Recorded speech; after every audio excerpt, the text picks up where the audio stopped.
नमस्कार दोस्तों। ऐसी जमीन पर कभी ना बनाएं घर, करना पड़ सकता है समस्याओं का सामना।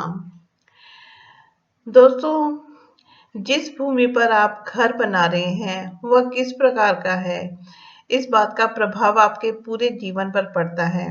शुभ जमीन पर बना हुआ मकान जहां आपको सुख समृद्धि देता है, तो वहीं जमीन खरीदते समय कुछ बातों का ध्यान न रखा जाए तो ऐसी भूमि पर बना हुआ मकान आपको परेशानियां देता है।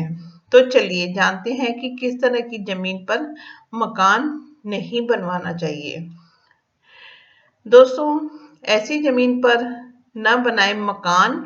यदि आप जमीन की खुदाई करवाते हैं तो उसमें कपाल, हड्डी, कोयला, भूसा या लोहा आदि के अवशेष निकलते हैं तो ऐसी जमीन पर मकान बनवाना शुभ नहीं रहता।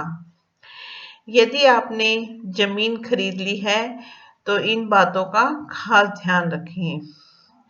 जमीन खरीदते समय ध्यान रखना चाहिए कि उस जमीन के आसपास या सामने कोई खंडर मकान नहीं होना चाहिए। इसके अलावा जिस जमीन पर या आसपास सटा हुआ कोई पुराना कुआं बना हो तो ऐसी जमीन पर निर्माण यानी कि घर नहीं बनवाना चाहिए।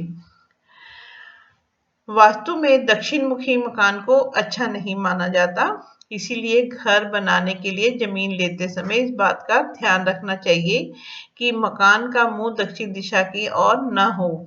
और इसके अलावा जिस जमीन में गहरे खड्डे या फिर जमीन पथरीली हो तो वहां भी मकान का निर्माण करवाना सही नहीं रहता।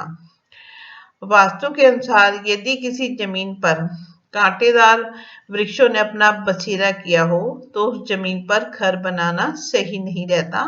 इसी तरह से यदि आप जमीन खरीद रहे हैं, वहीं पर प्लाट के दक्षिण भाग में किसी भी तरह का जल स्रोत जैसे नदी, तालाब, नाला या हैंडपंप नहीं होना चाहिए।